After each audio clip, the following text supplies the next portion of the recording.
Même les institutions les plus sérieuses ont, au cours de leur histoire, des épisodes oubliés, des anecdotes pittoresques ou des réalisations inattendues. En un mot, des curiosités. Ces curiosités maçonniques veulent vous proposer une trentaine de ces faits curieux, singuliers, pour certains abracadabrants, qui ont touché 3 siècles d'histoire de la franc-maçonnerie. Alors, d'abord l'histoire. L'histoire, la grande histoire, elle commence en 1717 à Londres avec la fondation de la première grande loge.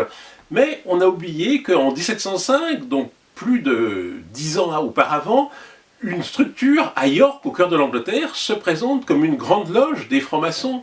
Et puis, qu'y a-t-il dans cette grande loge? Des opératifs, des spéculatifs? Quand on regarde la maçonnerie d'York au XVIIe siècle, on trouve un peu des deux, alors que théoriquement, la maçonnerie opérative, proprement dit, était censée avoir disparu d'Angleterre et ne rester que dans le cadre assez étroit de la Compagnie des maçons de Londres.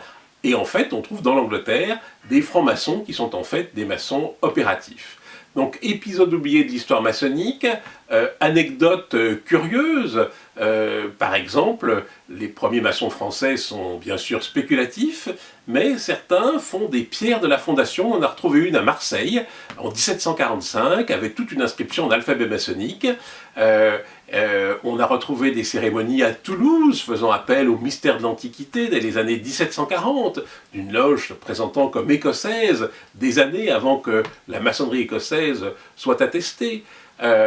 Et puis, il y a aussi des maçonneries oubliées. Savez-vous qu'il a existé une maçonnerie pythagoricienne, une maçonnerie celtique, et même, il y a des francs-maçons, mais il y a aussi des francs-jardiniers.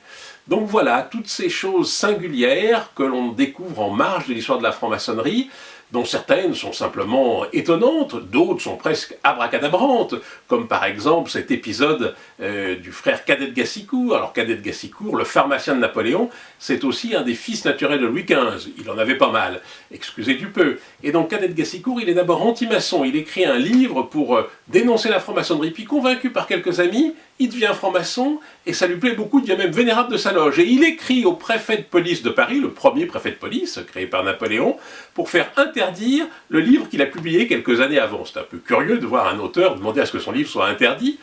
Voilà, alors au-delà de ces anecdotes pittoresques ou étonnantes, il y a aussi des champs d'investigation, des réalisations de la franc-maçonnerie qu'on connaît moins.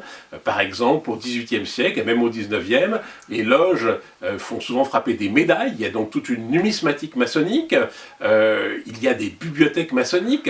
Les frères sont toujours curieux de grades, de rituels. Certains ont construit des bibliothèques étonnantes, des bibliothèques avec de nombreux cahiers manuscrits, avec de très nombreux ouvrages rares, et donc il y a une histoire de ces bibliothèques mystérieuses préservant les secrets de la franc-maçonnerie. Certaines sont tout à fait étonnantes. Et qui dit bibliothèque, dit par exemple ex-libris, il y a des ex-libris maçonniques, et souvent sur ces ex-libris maçonniques, il y a une héraldique maçonnique.